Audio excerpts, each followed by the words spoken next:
Bada boom, bada bang, bada zoom. I should have said bada zoom in the beginning. Nike Zoom Fly 6. We are back with the revisit. I'm going to tell you why I was wrong about the new Nike Zoom Fly 6. Guess what? I can admit when I'm wrong. I'm wrong sometimes, and this is one of the shoes where I was wrong about it. But you know what I was not wrong about? I was not wrong when I came out here and I told you that the Supwell app is the best community for hobby joggers and the best buy, sell, and trade marketplace. So if you're looking for a new shoe, make sure you're on the Supwell app. It's my app. You can find a Nike Zoom Fly 6 if that's what you're looking for. You can find a new race shoe. This is the best part of the app. You can find a new race shoe for less than the price of the Nike Zoom Fly 6, which may or may not eliminate the need for this shoe. And also this month, this is what I've been wanting to tell you guys about. We have the Run Some Dang Hills Community Challenge. So I am programming a workout a week for 4 weeks. We're also encouraging everyone to stack mileage, stack elevation. We're gonna have awards for people. We're gonna have stickers for everyone who hits certain mileage levels, or everyone in general can get the sticker for the mileage level they hit. You get a t-shirt and you get a sticker pack included in the $30 sign up. And if you're a new member to the app and you sign up for the challenge, you'll get access to the app for free, or not for free. I hate when people say that because it's not free. You're paying $30, but included in the $30, you get access to the app. So if you've been on the line about should I sign up for the app or should I not, come in and join us for the challenge. You get the shirt. If that's all you get, then $30 for a shirt. That's the same price we sold our running shirts for and that we sell our shirts for in general. So you're getting that, plus the training and a whole lot more. I think everyone's going to enjoy it. And I also think you'll enjoy today's video. At least I hope you do.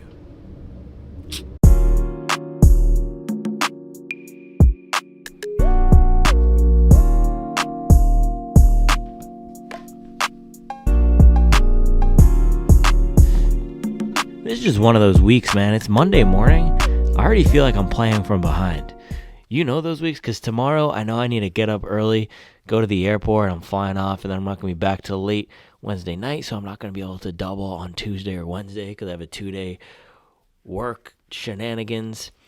And then today we have the ER plumbing service here because we need to get our cast iron pipes fixed. I'm trying to get a second quote. Haven't been able to run yet, and it's 90 minutes after I usually run, so I'm playing from behind this week, but we're going to fight for our mileage. And this morning I'm doing it in the Nike Gloom Fly Bricks.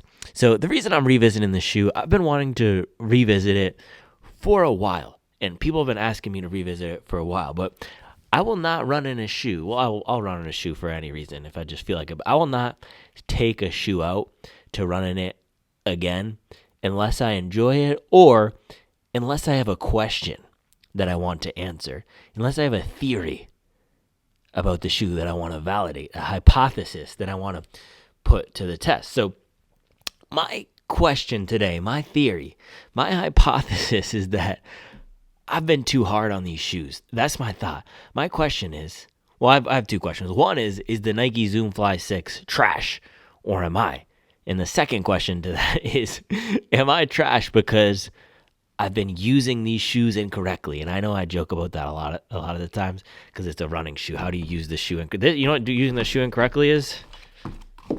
That's using the shoe incorrectly. If you're not doing that, you're using the shoe correctly. If you put it on your foot and you run in it, you're using it correctly. But my question is, because I run all my workouts in shoes like this, and then I run all my relax miles in shoes like this, or even shoes like this thing here, right? I'm either running in these are two very different shoes, Topo Phantom 4 and Pegasus Premium, but I'm either running in cushioned, comfortable, everyday shoes. It could either be a no-frills version like the Phantom, or it could be a super fun, wacky one like the Pegasus Premium, or I'm running in this. I am really polarized, and I've been talking about polarized training a ton.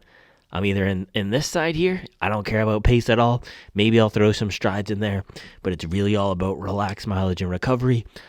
I could even be running 9-minute miles, 8:40 miles, 8:30 miles in these shoes, or I'm going sub 6-minute miles. I'm doing a longer threshold style workout, a marathon pace tempo, or even more recently, mile repeats, 800s, 400s, 200s, and all I care about is speed. So I'm going Sky Paris. At those paces, I'm hitting 5:30s. I'm hitting maybe even 4:30s, right? Or I'm hitting 8:30s. So 8:30 to 9-minute relaxed miles over here, 430s, 530s over here. Am I just not using these shoes correctly because they're for the middle zone and I don't train a lot in the middle zone? That is my theory. My theory is that I'm not liking the Zoom Fly 6, and also in that same category, Evo SL, for the same reason. Was I not the biggest fan of the Evo SL? Because it lives right here. Our friend Midlife Runner even called it a gray zone shoe. These shoes, if you look at the constructions of them, particularly the Nike Zoom Fly 6, it is literally designed to combine these two types of shoes, right? If you look at a shoe like the Topo Phantom 4, it just has a thick layer of this nice cushioned, comfortable foam. Look at the bottom. It says ZoomX right here. It's not. This is a different foam. I think it's the SR2.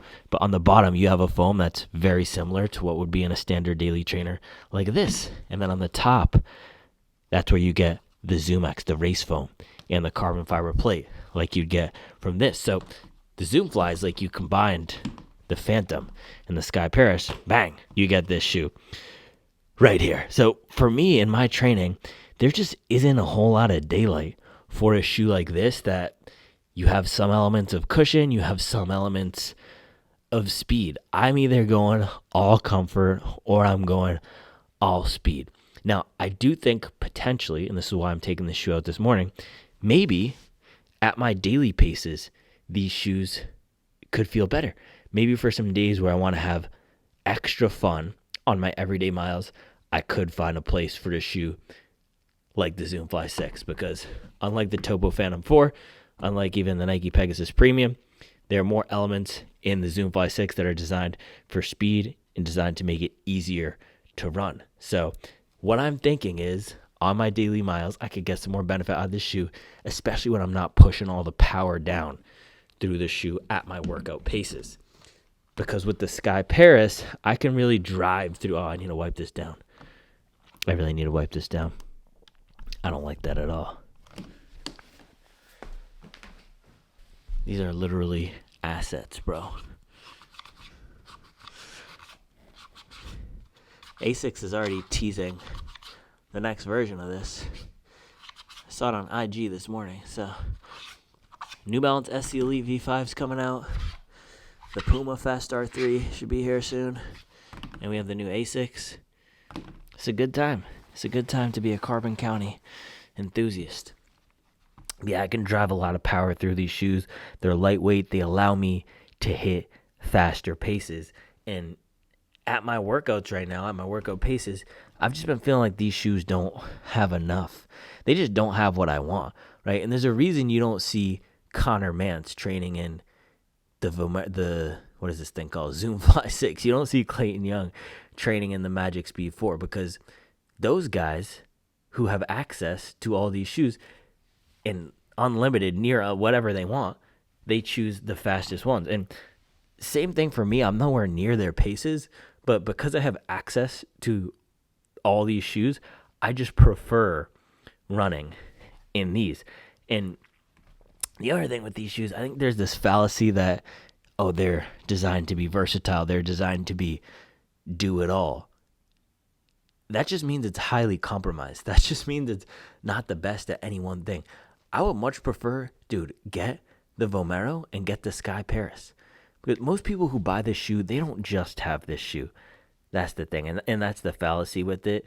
They're having this plus 2 or 3 or 4 or 5 or 6 or 7 or 8 other shoes. But there's no problem with that. But don't lie to yourself and say you're getting it because it's a do-it-all shoe. You're getting it because you like how it looks and you want a different experience, which is fine. Point being, for me, these types of shoes just aren't the best at any one thing. But maybe if I just use it as a daily trainer, like I do for the Skyward X, maybe I'll like it more. So I'm going to give it another shot this morning for that purpose, not pushing the pace, not trying to pop off the forefoot and get a ton of snap and aggression. Just some fun miles, because with the Vaporfly 4, and that's another reason why I wanted to revisit it now, I actually enjoyed the ride of this for jogging along and found it was decently comfortable. The ZoomX foam had some good softness. The bounce was solid. It's just when I wanted to go fast, all I could think about was, man, this is nowhere near as good as the Sky Paris for driving through and letting it fly at 5-minute paces. So if the Zoom Fly 6 is just going to give me, wow, that's so much heavier than these race shoes. If the Zoom Fly 6 can just give me some of that fun and the comfort of the Vaporfly in a daily training package, maybe it's a shoe that's worth a shot. Or maybe, just maybe, it truly is trash, and the entire video today is all for naught.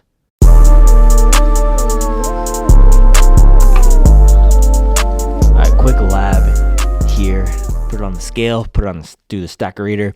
So I actually didn't have the stackerator when this first came through, and I'm back to the coffee scale because I had to make a donation to Reevesy's, his toy drill for the dinosaurs. So my AAA batteries in the scale that Tony gave me are now in Reevesy's toy drill. So this is 273 grams. If we compare that to some shoes in the category, we have the Evo SL here. That's 253 grams. So Evo SL undercuts it by 20 grams. Also, the value proposition is just so much better in the Evo SL. I don't love it. I don't love the ride of it. I've also found it weirdly firm, which is just so odd because that's not what a lot of people are saying. But maybe I'm just too light for the shoe at my everyday paces. And this is the issue. When I'm running 8-minute pace, 8:30 pace, I'm not generating a lot of force. I'm about 155 to 160 pounds right now. But then when I'm running 5-minute pace, I am. And I want completely different things. That's another reason for the polarized preferences that I have, because it's such a different style of running. But yeah, 20 grams lighter here. Full race foam, no plate versus Zoom Fly 6. You only get half, not even half. This is about 30% race foam. Okay, the plumber's here. Hold on. All right, I'm back. Man, it's crazy. The big name plumbing companies really try to tax for those estimates. They gave me a crazy high estimate. That's wild. All right, let's throw on. There's one other thing I wanted to show here. Well, we compare it to the Vaporfly just so we get a sense of the differences between these two types of shoes. 185 grams, so much lighter, nearly 100 grams lighter in the Vaporfly because you're getting the full race foam. And as we'll see when we do the stack check, it is lower in to the ground here. Now, the last shoe, this was the last one I wanted to show. This is one that I have enjoyed for speed training in this category. This is almost the hybrid category, right? You put the elements of the daily trainers with the race shoes. I've liked this one. So 274 grams. It's 20 grams heavier than the Evo SL, but the same weight as the Zoom Fly here. I've liked this one because it has that sturdy feel in the forefoot. The energy rods do a really nice job giving me that bite from the front that is missing from a lot of the shoes in this category. That is really the downside. It's not about the weight for me. It's not about having race foam or not having race foam. The reason I prefer the race shoes is because it has that bite in the midfoot and forefoot that allows me to just drive through that shoe and hit the faster paces. And that's exactly what the Boston 13 has, that the Evo SL and the Zoom Fly 6 do not. So if you drive a lot of power or want to feel connected to the ground and want to feel that snap when you're running fast, the Boston 13 is the best choice right now. There's no mushiness, and there's no pretensions towards trying to be a do-it-all shoe and giving you a lot of stack and cushion. This is a speed training shoe. Make no mistake about it. The Zoom Fly 6 and the Evo SL, to me, are confused. I don't know why this turned into a Boston 13 hallelujah praise session, but I guess that's what it is.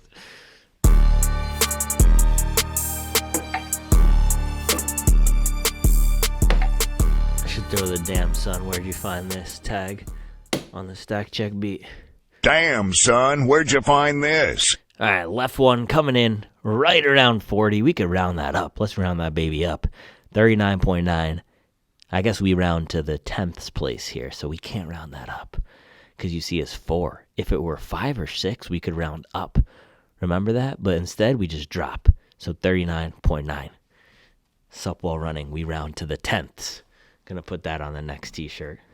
It's not gonna say mileage. It's gonna say we round to the 10th. Let's take a look at the right side here. Bang. Wow, really good build quality here. 39.9, 39.9.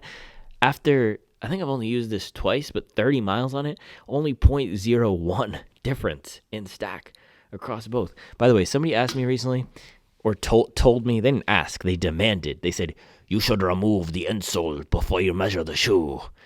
The reason I don't remove the insole before I measure the shoe is because your foot is on top of the insole when you're running in it. Do you take out the insole when you're running? No. Why do I care what the stack is without the insole? I care about how the shoe performs when I'm running, and we run on the insole. So, yeah, 40 millimeters. There we go. Yesterday I measured in the Sky Paris. This was 34.35, which is just crazy. Another reason that this shoe is so lightweight. Evo SL.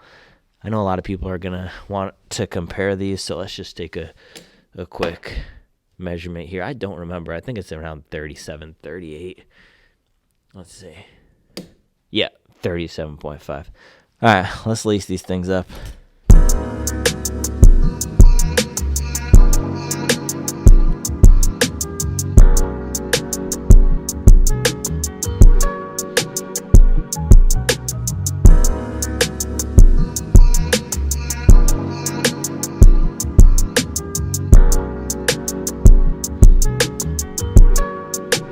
Come on, where's the trust?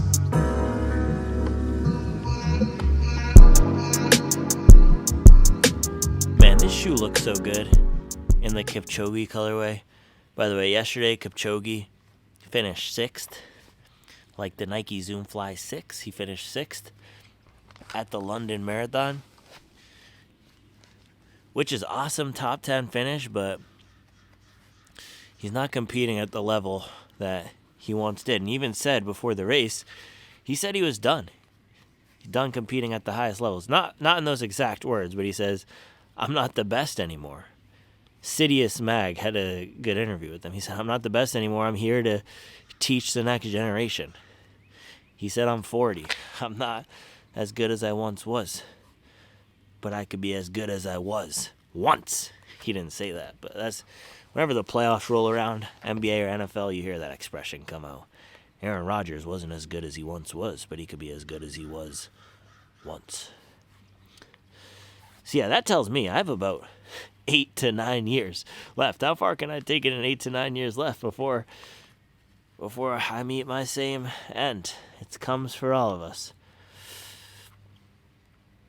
So objectively, this shoe is designed to have more elements of comfort in it than a race shoe. That is the entire purpose of this shoe. I think the other purpose of this shoe is having a cheaper thing for people to buy that's not a race shoe, which I can understand, right? If you don't want to buy a $250 shoe if you're training for your first half marathon, I get getting this cheaper alternative. However, that's why the Supwell app exists.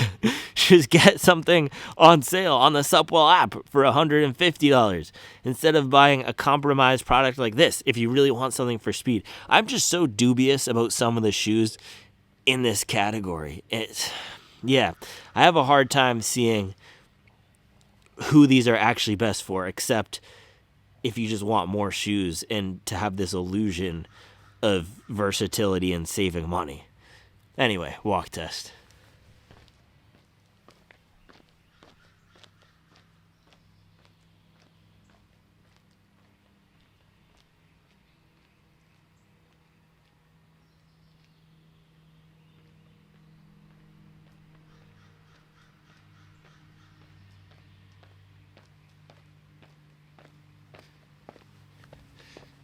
Man, I'm trying to keep an open mind, but even just walking here, I do not like how these feel. There's so much cushion in the back. It's so high, and then it feels like I'm right on top of the plate in the front, on both sides, even on step in here. It just feels like there's a firmness under the forefoot, and then the back is so high up. It feels like a weird triangle.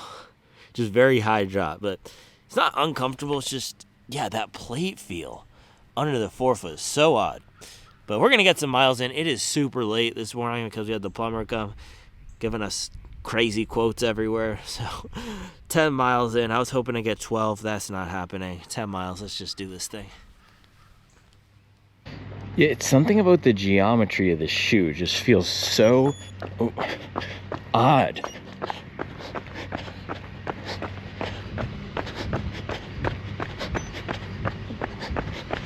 Just has that thin forefoot feeling.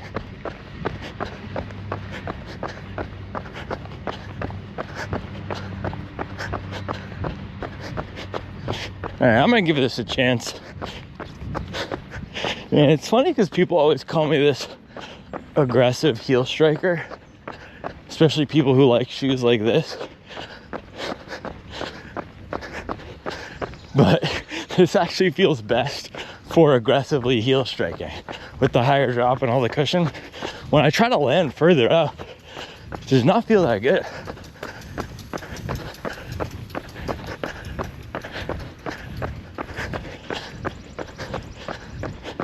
But yeah, this is a decently similar feel to the Vaporfly 4. I don't hate it. It's fine, but it's just the conundrum of the category. It feels like a less comfortable daily trainer. And it's nowhere near as good for speed as faster shoes. So I'm just a spoiled, out of touch shoe tuber with 150 shoes. And I run all my workouts in $300 carbon racers. Sue me, broke boy. So the bounce here is actually decent when heel striking and just landing more flat-footed, but man, as soon as I try to dig in, I'm just right on top of that plate. It's borderline painful. I don't get this in any other shoe. The feeling of just grinding my forefoot down on that plate. And it's not actually painful, but it's there and it's distracting. Just a weird thing with this shoe. 1 mile in, 7:11 pace. This is not a good running shoe. It's just not. It's slappy, it's clappy. The forefoot is crappy. Don't at me. Shoes like this really make me want to quit reviewing. Because people get mad at me for not liking it and they say, oh, you're too light, you're too fast, you have too many shoes. Isn't that the whole point? I'm supposed to be getting faster. See, here's the thing. This is the predicament I'm in. I'm not fast enough for anybody to care about my paces, but then I'm too fast to be relatable. I'm just in no man's land. So I don't like these mass market mid shoes.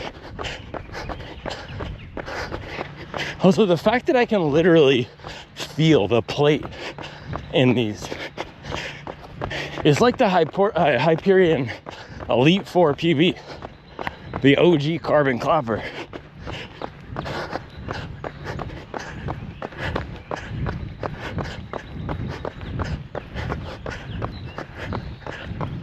So the difference between this and the Boston 13, that is very smooth.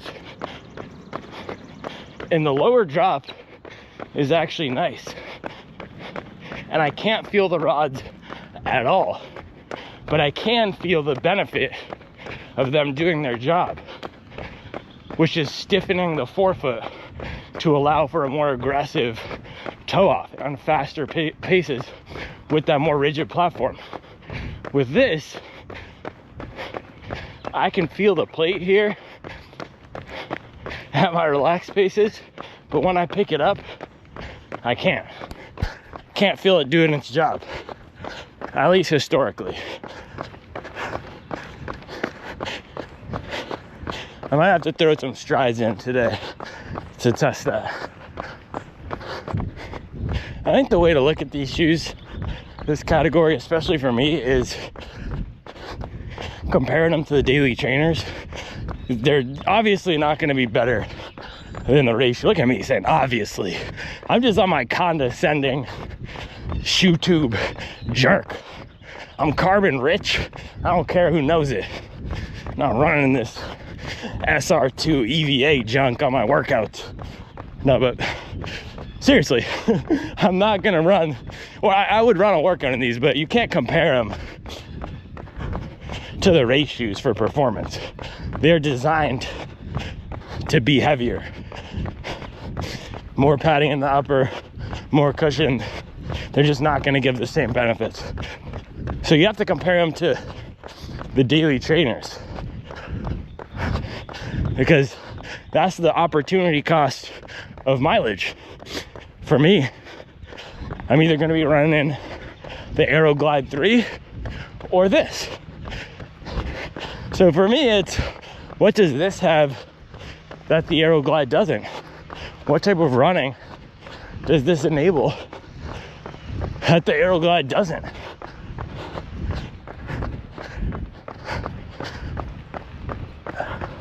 I'm not really seeing that. Yeah, this just feels like a knockoff Vaporfly.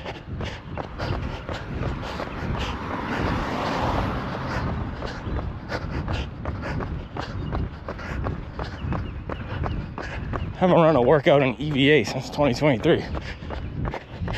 And I literally started the Subball app so people don't have to run in shoes like this. You can get access to race shoes at training shoe prices. Just eliminates the need for this type of shoe. And yeah, it's faster than the Aeroglide, but it just feels fast for no reason. I'm going 7:16 pace up this hill on a day where I just need mileage. Someone on Instagram said I was too slow to understand the Vaporfly. So I'm too fast for the Zoom Fly, too slow for the Vaporfly. Also, I'm too fast to be relatable on YouTube, but then I'm too slow to be cool on Instagram. I am the Zoom Fly 6. I'm not good for anything. I'm just stuck in no man's land like this shoe. Maybe we're a perfect match. We're just both trash. Mile 3, 7:08 pace. 30 seconds faster than I need to be for no reason. Thank you, pointless plated training shoes. People love using the word snappy. Snappy. This is definitely snappy, that's for sure. Carbon is snapping me right up. And if you want to feel your carbon, this is it. If you want to know that you paid for a carbon shoe, get this thing. This is the best shoe for people that think a carbon plate makes a shoe good. Slower than a race shoe, less comfortable than a daily trainer. Nike Zoom Fly 6. Coming soon to a Marshall's near you. This is what Barefoot Mafia was talking about when they said I have weak feet. I need to run in more shoes like this that give my forefoot a beating.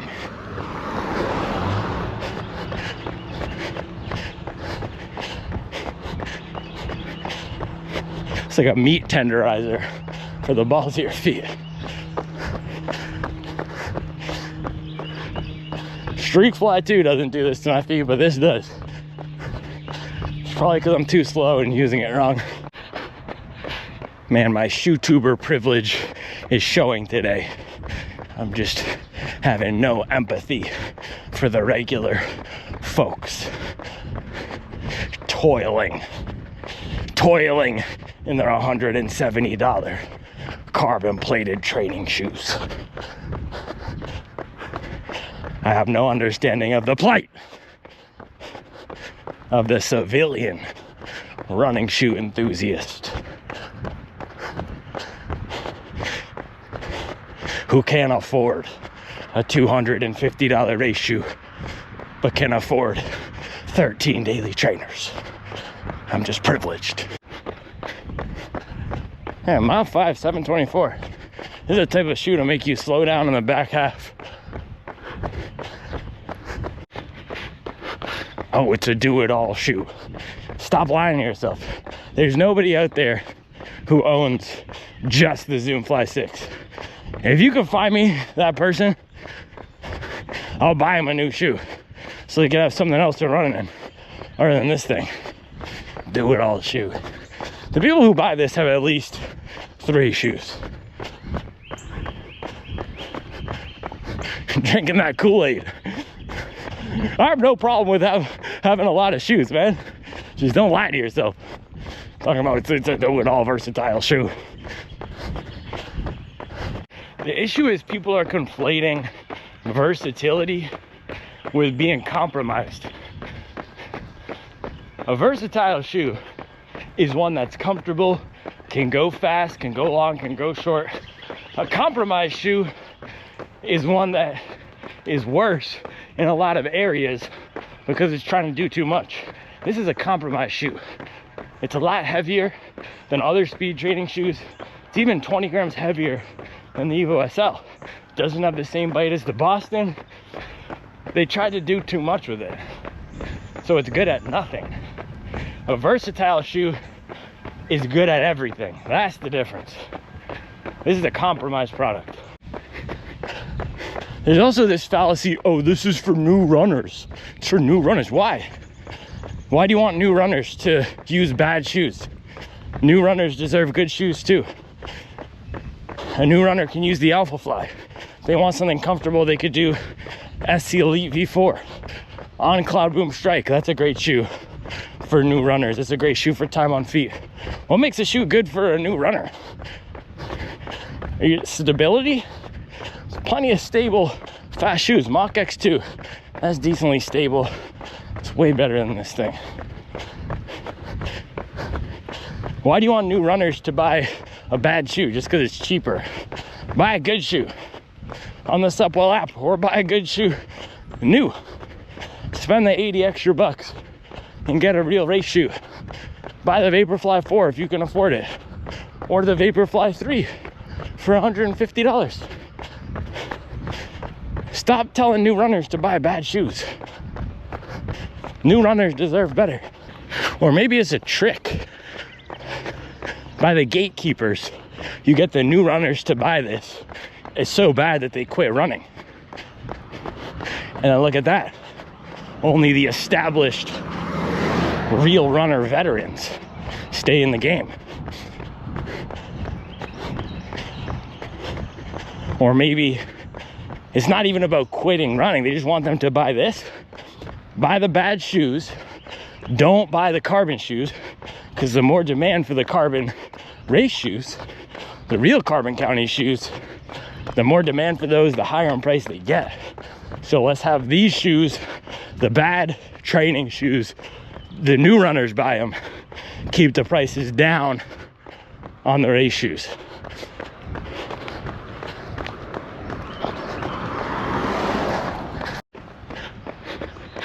I was gonna go 12, but I'm stopping at 10 today. It's the type of shoe to make me miss my weekly mileage. The reason this shoe makes me so angry is it's literally just a cheaper race shoe. It's a worse version of a race shoe at a cheaper price.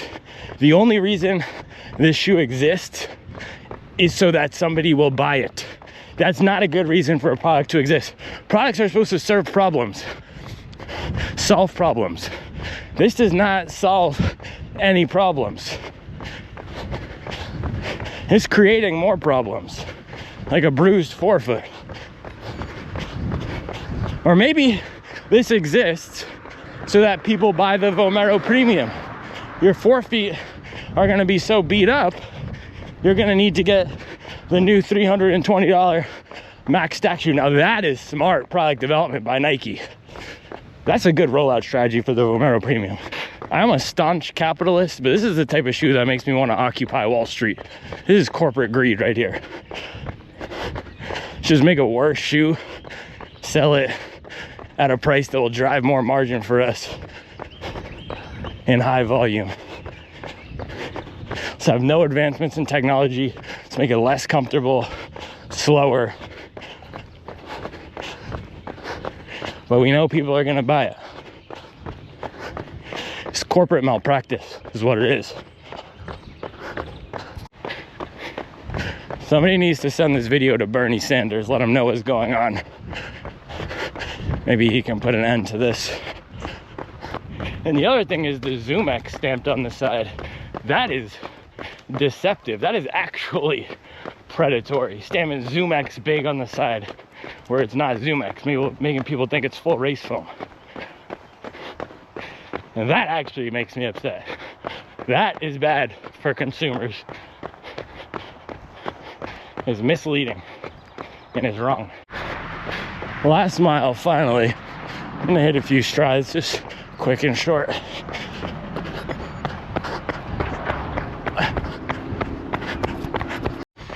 I can definitely feel the Zoom X foam come alive the most at these strides. So it's real Zoom X in there at the top, which is a very thin layer.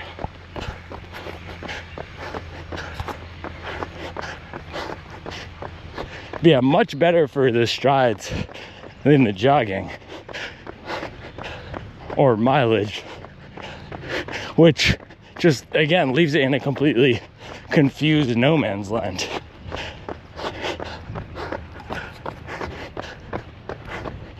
It's not much better than the Vaporfly for regular mileage, and it's not as good as the race shoes at all for the speed. Man, I'm not going to recommend inferior shoes just because the MSRP is lower. It's the entire point of the shoe reviews on this channel, to find the gems.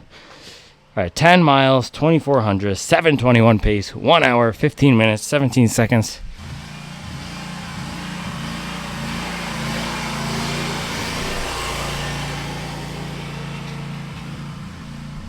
This shoe's so bad, it doesn't even want me to talk about it.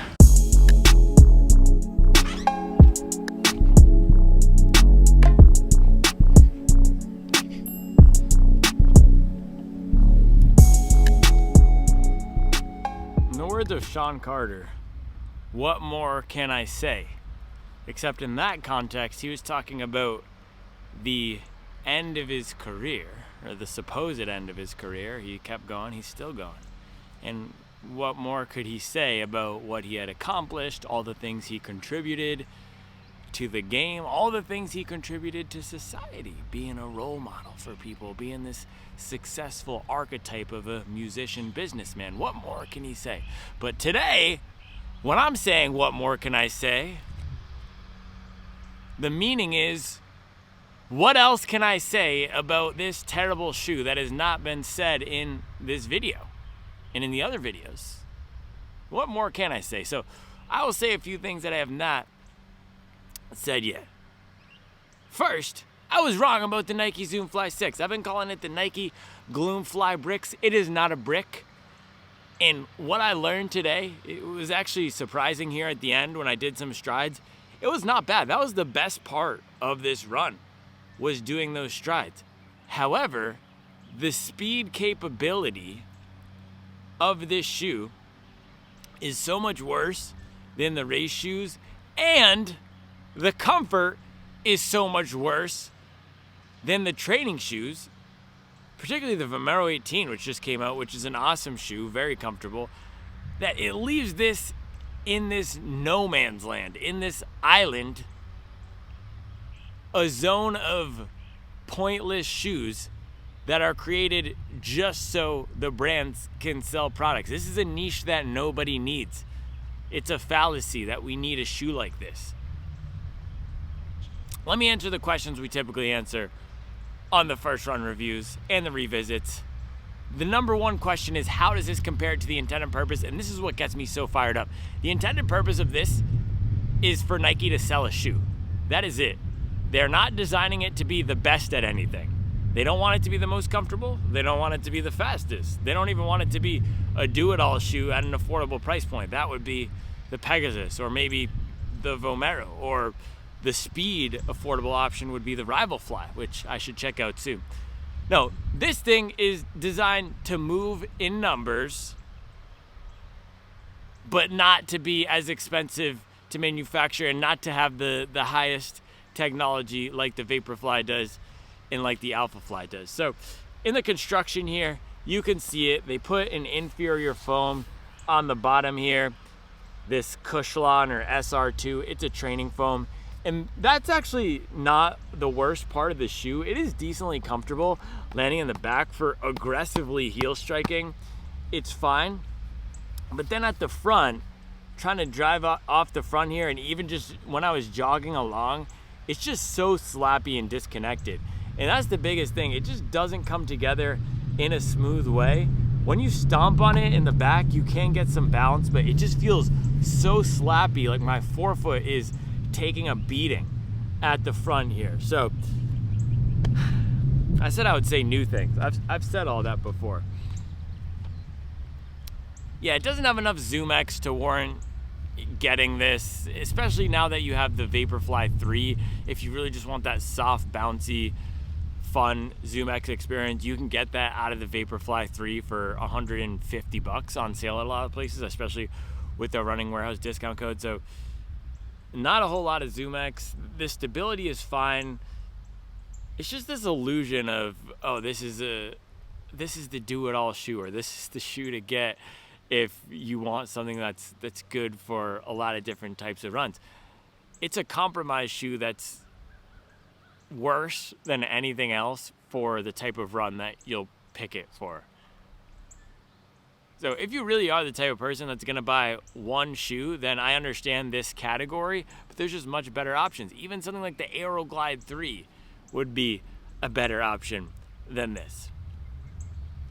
The second question is, how does this compare to the shoes in the category? And that's where I'm really struggling to even more see the point of this. When you have the Adidas Boston 13, that's the best example of a true speed training shoe, in the Hoka Mach X2. So two shoes that have the same construction as this, the dual foam construction, so bottom layer of the training foam, top layer of race foam. In the Mach X2, that's going max stack or even sewer max stack. I've measured that in, I think 43, 44 millimeters in the back. It is a very tall shoe, aggressive rocker, lots of cushion, great for going long, super easy to run in, nice and smooth ride. There's no slappiness or disconnected feeling at all in that shoe. Very smooth, and the forefoot experience is great. Lots of bounce when driving through the shoe.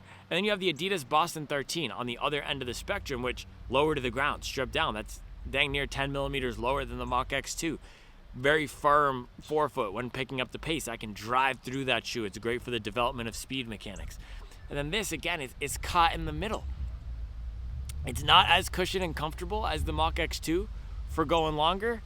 And then it's not as good for the fast, high-end speeds as the Boston 13. So, again, it feels like Nike designed this shoe to be for everybody, which ends up making it for nobody.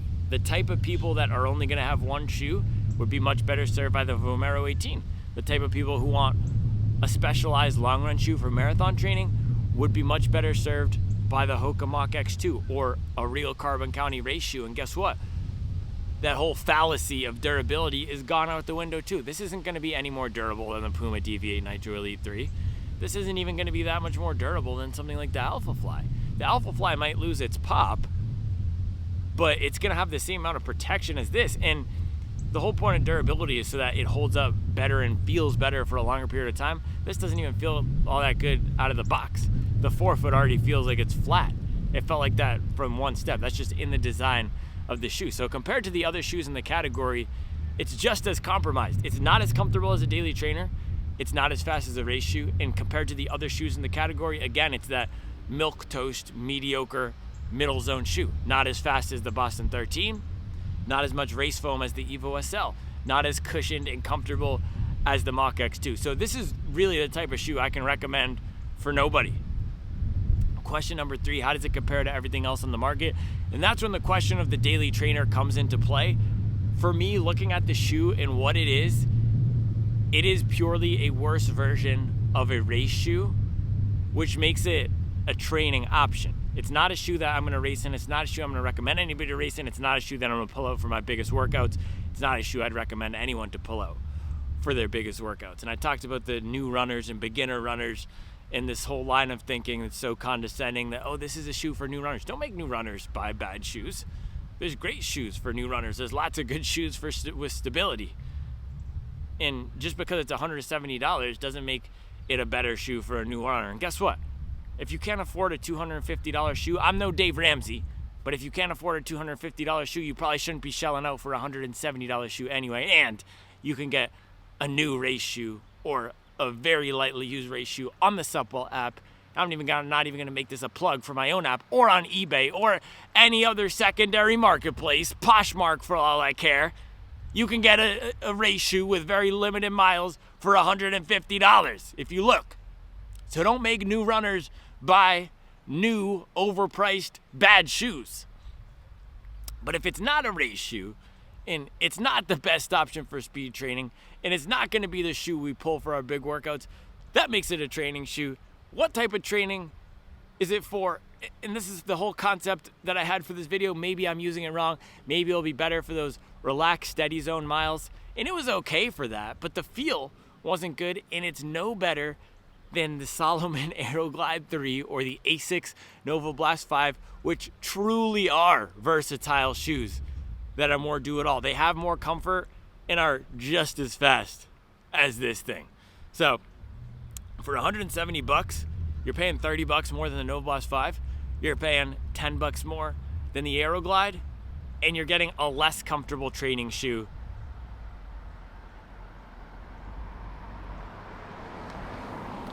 That's a poor excuse for a speed day option. And guess what? Nike Streak Fly 2 is $10 more expensive. If you want a Nike shoe to train in and get fast, get the Streak Fly 2. Don't get this thing. This is a miss. This is not a good shoe. This is one of the worst shoes to come out in recent memory. If you're doing a lot of zone 3 training, I could see it working out.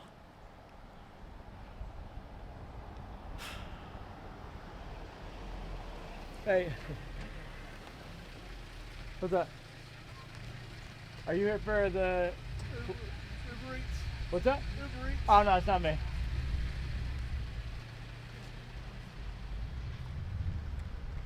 That was awkward. Uber Eats.